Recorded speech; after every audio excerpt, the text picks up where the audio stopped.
let's talk about what you're doing now. So you're going to put your name in the hat. Well, it's already in the hat, I guess, for a congressional run. Yeah, yeah. It's one of these things where it's like I've got an opportunity to do something I've never done before. I'm here in suburban Richmond. I've started running my own small consulting business, and I kind of saw there may be an opportunity for some change. I mean, I know politics is a weird thing, and you always turn somebody off by saying you're X or Y, but I do think there's an opportunity to affect some positive change, and that's why I decided to run and start talking to people about what matters to them, and being a native of Richmond, and this is be the first congressional district in Virginia, which is suburban Richmond, and then extends eastward toward the northern neck, middle peninsula, and then down toward Gloucester Point, Williamsburg, not all the way down to Newport News, but then kind of arcing back eastward toward New Kent. And that's the area. And I'm like, well, I'm familiar with this area. I'm a native Virginian. Um, and I've learned how to talk to people, whether they work the water, because there's a lot of water in this district, whether they're farmers, whether they're intellectuals down at William and Mary, whether they're working desk jobs here in suburban Richmond, whether they're doing construction work, because I did a little bit of construction work in between which during spring breaks or school breaks in college. So Sure. you learn how to talk to people, listen to what they're telling you, speak their language, find out what's important to them. Don't kick down the door and just tell people stuff. The whole point of this is listening and then understanding what people need, what they want, what their desires are. Because on some level, I had to do that on TV. You take a bunch of data, you process it, and then you return something that people can use. The atmosphere is a big place. You have to distill it, and sometimes it's easy. Yeah, it's sunny, but sometimes it's not. Like, well, we think the snow is going to start between 5 and 7, so we think it's a good idea to probably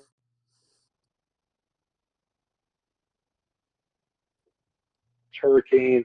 So it's all about communication, taking what you know, what you've learned, and applying that and explaining to people what this thing is that otherwise is kind of nebulous, how it's going to impact them.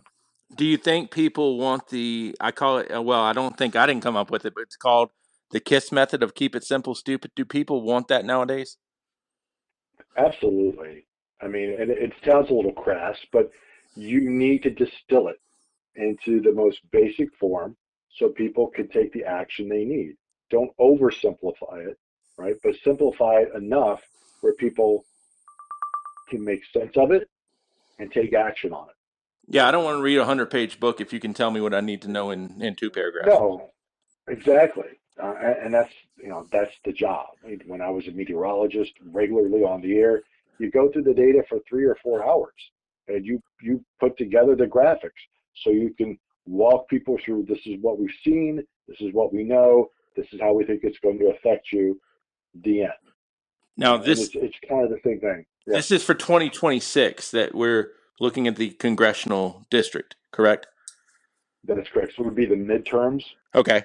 So yeah, So it's not for this fall. explain what happens, like what the next step is, because I mean, obviously, people are going to campaign now. When it gets to the midterms, you got to win. That's the hope. I mean, so there's going to be a primary first, Okay. and that's not going to be until June of next year. And then if you survive the primary, then you go into the general election in November of 26. So there's a lot of people who have already announced and are running in a primary, but honestly, this is not something that's going to get a lot of notice or a lot of press, I don't suspect, until after the first of the year, because everybody's obviously focused on the governor, the attorney general, lieutenant governor in Virginia. So after that, and I suspect after the holidays, and the media kind of comes back after the first year, and they go, well, what's next? Oh, okay, because you and I have worked in media. You know how media works. Yep. So that's how it kind of happens. But yeah, Final that's the idea. final question about this, and we'll talk to you more at some point when things happen on either circuit, the Penn State circuit or the circuit here. I think a lot of times people nowadays get turned off when they see letters by somebody's name when they're running, but you got to have them. That's just the way it is. How important is it that you talk real talk with people and not kind of talk the party line, if that makes sense. Is that a concern? At, always, Uh-huh. always. That's one of the things that I want to try to be different about, right? I mean, for example, I love doing a podcast. I could talk for 30 or 40 minutes and be more genuine as opposed to, hey, we want you on CNN for 2 minutes to talk about thing X or Y, and you've got to congeal it all. You have to hit talking points, and if you make one little hiccup, the other side is all over you. And that's the way of the world. This is why I like a longer term format. Yeah. But I don't toe any party line. Right. I will tell people, yes, I'm running as a Democrat right now because I personally feel that that's a little more of a centrist party right now than the Republican Party. That's my personal opinion. Sure. Other people disagree. That's fine. You go vote your conscience. So that's kind of where I am right now.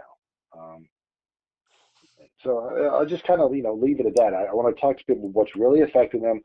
Where can government help if you really need it? Otherwise, government can stay out of your way, right? I mean, I don't want to be intrusive.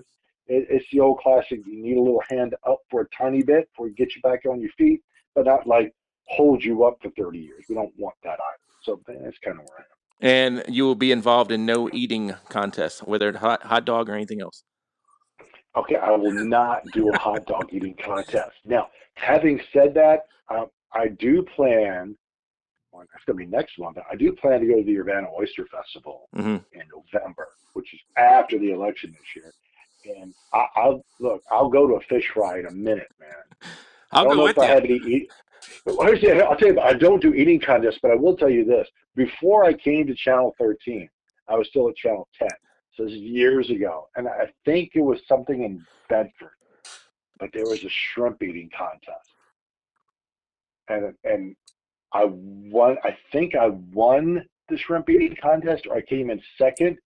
But in the finals, I went against Noreen Curran. There may be video out there somewhere. I don't know. Again, this is way, way back, right? So this is going to be at least 20 years ago. I was in some shrimp eating contest, and at the end, it was me and Noreen Curran, and we weren't both at Channel 13 at the time. Well, it's funny because I'll close it with this, and we'll do it again down the road. I remember because I used to videotape a lot of sporting events when I was in high school, and I recorded something on I guess you were probably at Channel 10 then, and I recorded something, and there's Sean Sublette with hair, and when I found that, I felt like I hit the holy grail.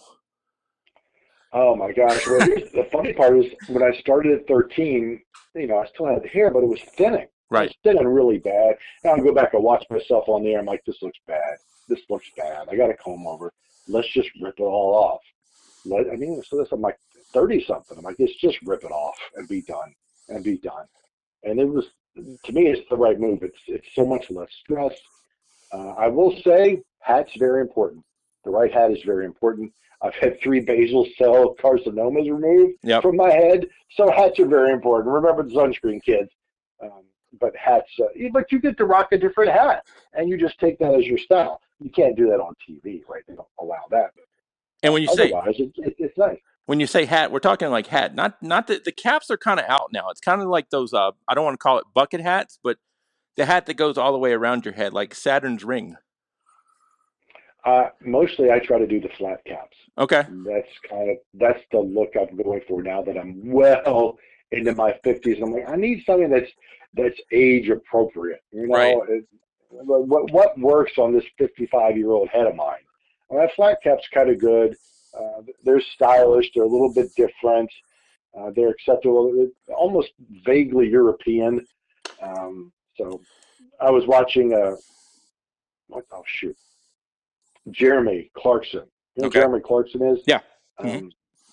Um, was a Top Gear in the UK. He did a thing called Clarkson's Farm. It's a 3 or 4 seasons. He bought a farm on the Cotswolds of Great Britain, and he was talking to all these farmers, and the camera pans to all these farmers, and all these old guys, and they all had these flat caps.